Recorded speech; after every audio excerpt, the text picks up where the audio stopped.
Most guys face rejection simply because they ask the wrong way. They push rather than connect. But the right kind of questions don't create pressure. They spark attraction. When you do it correctly, she doesn't back away. She moves closer. Let me open this video with an honest truth. What most men really fear isn't intimacy. It's being turned down. They dread that moment when they make a move and she pulls back, grows cold, or says something that instantly ruins the mood. But what if I told you something? There is a way to invite a woman into closeness without sounding desperate, without pressure, and without facing rejection. A way rooted in psychology, not manipulation, not force, but in understanding how women emotionally decide when they're ready and who they want to be ready with. And that's exactly what you're about to learn. Now, before we dive deep into this, let me grab your attention with something almost nobody knows. Women don't reject intimacy. They reject the feeling attached to it. If the emotional experience feels wrong, the answer is no. If it feels right, the answer comes naturally. And the trick you're about to learn makes it feel right. Now let's go further.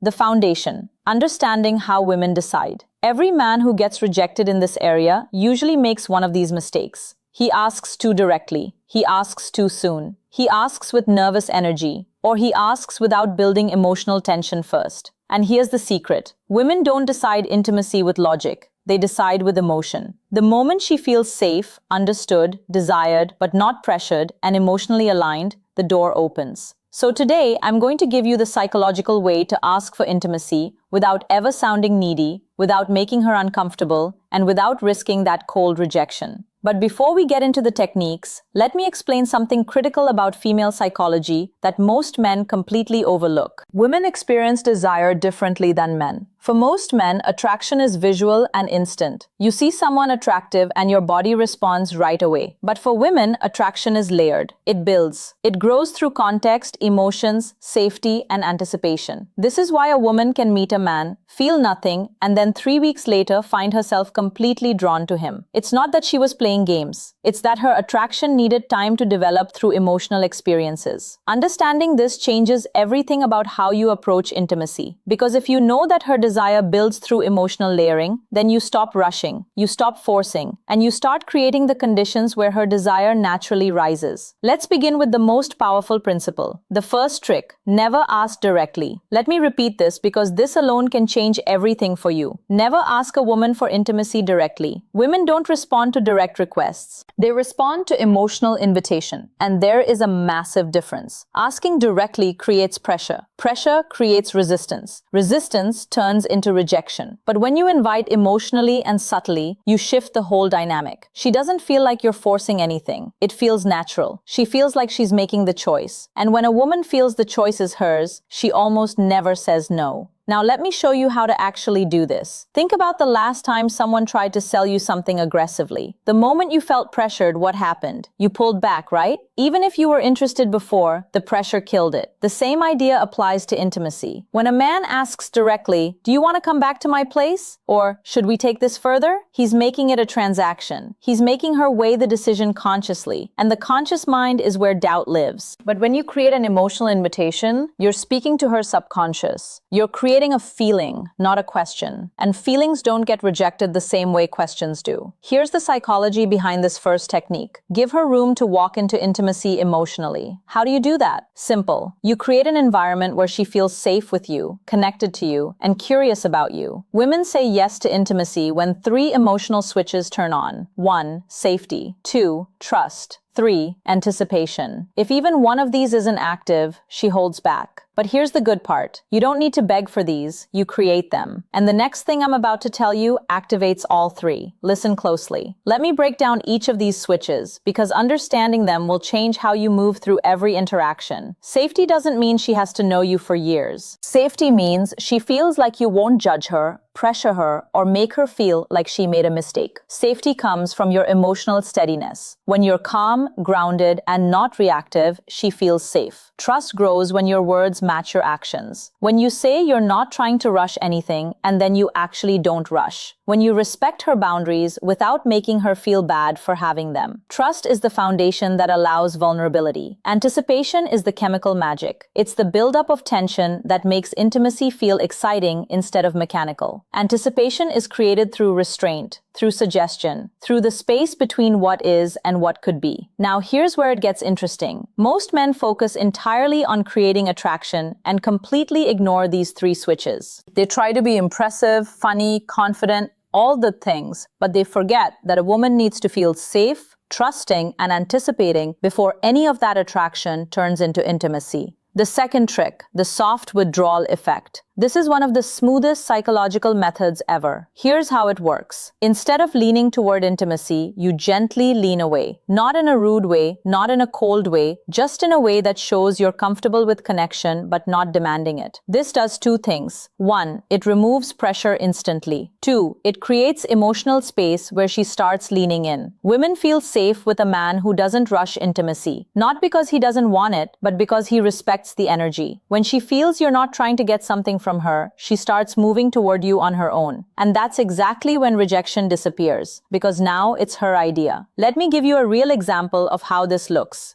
You're sitting close to a woman, there's chemistry, the conversation is flowing. Most men at this point would physically escalate, move closer, touch more, try to kiss her. But what happens? She often pulls back slightly, not because she's not interested, but because the escalation felt like pressure. Now imagine this instead. You're in that same moment, and instead of leaning in, you lean back a little. You pause. You look away for a moment. You create just a small amount of space. What happens in her mind? Suddenly the pressure vanishes. And in that absence of pressure, she becomes aware of her own desire. She thinks, wait, why did he pull back? Does he not want this? And without even realizing it, she starts leaning in. She touches first. She closes the gap. This is the soft withdrawal effect in action. You're not rejecting her. You're not playing games. You're simply showing that you're comfortable with the natural flow of energy, and that comfort makes her feel safe enough to come toward you.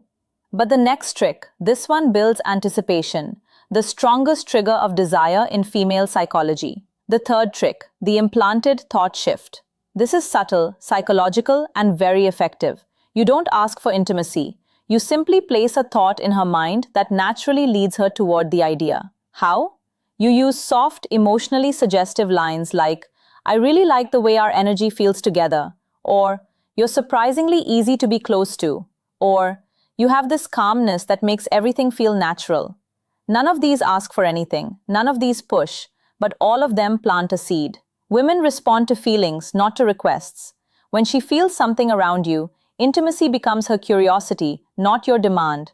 And that difference is everything. Here's what's happening beneath the surface. When you use these statements, you're helping her become aware of feelings she's already having but hasn't put into words yet. When you say, I really like the way our energy feels together, you're not introducing a new idea. You're saying out loud what she's been sensing. And when you say her own feelings back to her, she thinks, yes, exactly, that's what I'm feeling too. This creates alignment, and alignment is magnetic. There's also a principle in psychology called priming. When you bring certain words or concepts into a conversation, they become more present in the other person's mind. So when you casually mention energy, closeness, connection, natural, these words start to shape how she experiences the moment. She's not being manipulated, she's being gently guided toward noticing what's already there between you. And that awareness is what turns an ordinary conversation into an intimate connection. Now, the next part is important, maybe the most important in this whole video, because men mess this up constantly. The fourth trick, you must let her feel safe in her feminine energy. For women, intimacy is tied to emotions, specifically feminine emotions like softness, trust, warmth,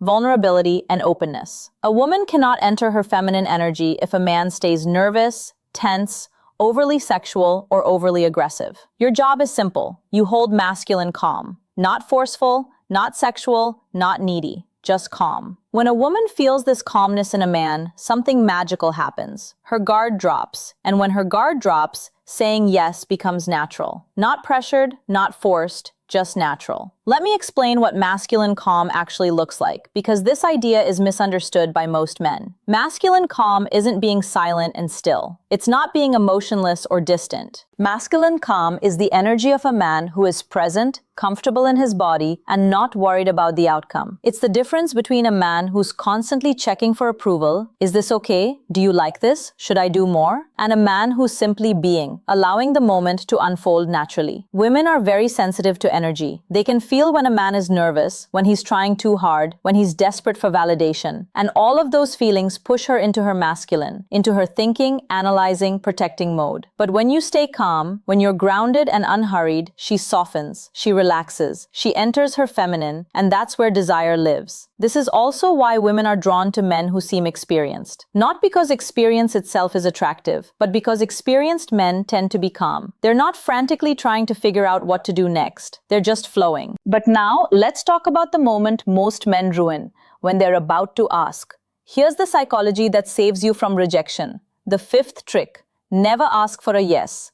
Ask for a feeling. If you ask for a yes, you risk a no. When you ask for a feeling, you invite openness. Instead of saying, "Do you want to?" you say something like, "Does this feel too fast for you?" Or, "Do you feel comfortable here with me?"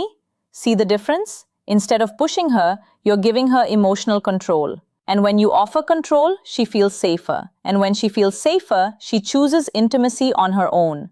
This is the difference between rejection and connection. This technique works because it completely changes the dynamic. You're not asking her to accept or reject you. You're asking her to notice her own feelings.